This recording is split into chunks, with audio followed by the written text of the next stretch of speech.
Greetings, my beautiful patriots, starseeds, light workers, and of course our very brave military. Welcome to 1776 United, and we are in a worldwide and galactic revolution. I'm Alex West. So I'm doing this video because I just cannot,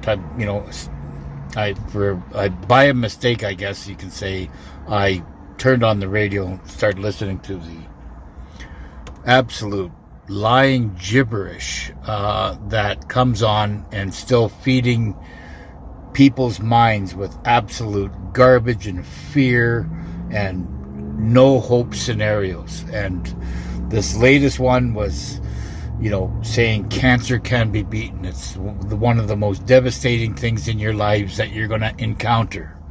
This cancer is, but we know we are with you, and you will always find support. You just have to phone this number here so they can feed more lies and bullshit into your fucking head. Cancer is very, very easy to be beaten. Cancer, in definition, is only a parasite. That's all it is.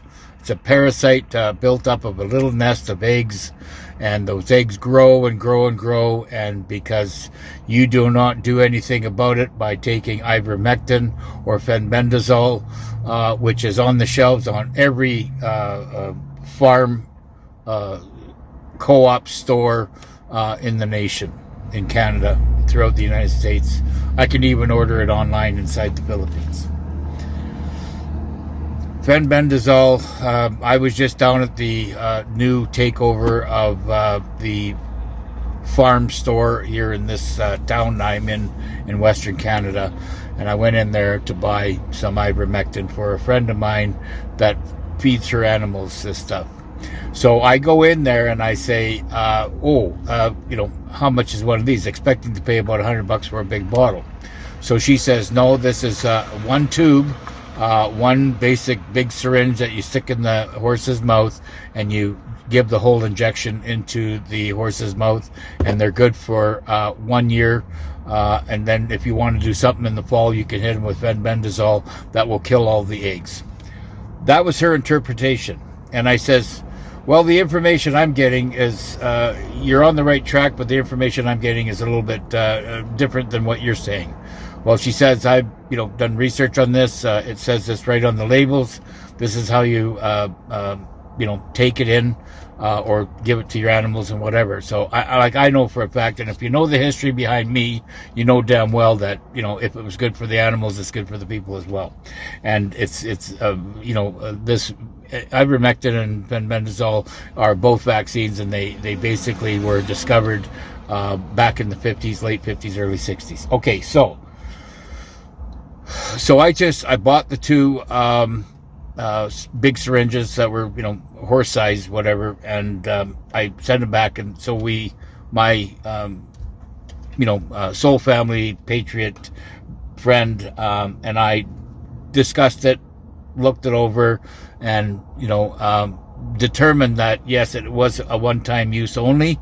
That all you need to do is take it, because it'll go through your system and kill all the parasites in your blood system, your stomachs, your everywhere blood goes will kill the parasite.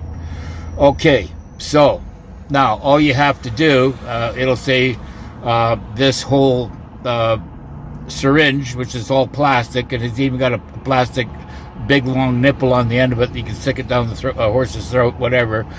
You basically take that whole thing, which is about, I don't know how many milligrams it is there on that, but you can just take it based on their weight, and they base a horse's weight on 1,200 pounds. So if you're 100 pounds, you take divide that by 12 into whatever that is amount there, and that's your dosage. And you should only have to do it or use it one time in the early spring, and then if you want to hit the eggs and everything else, you can hit it with fenbendazole.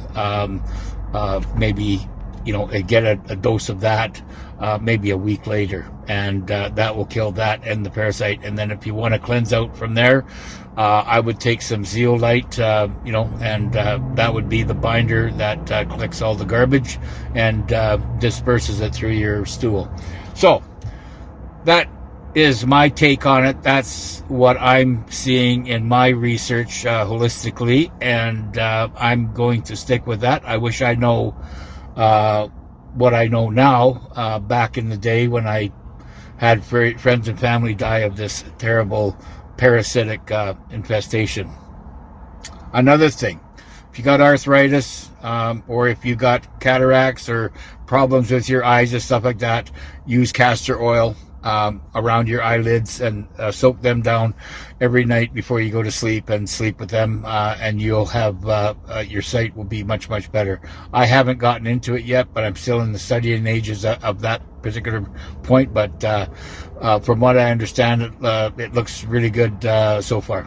Anyways, that's my take on everything today. Enjoy your day, and we'll see you on the next one.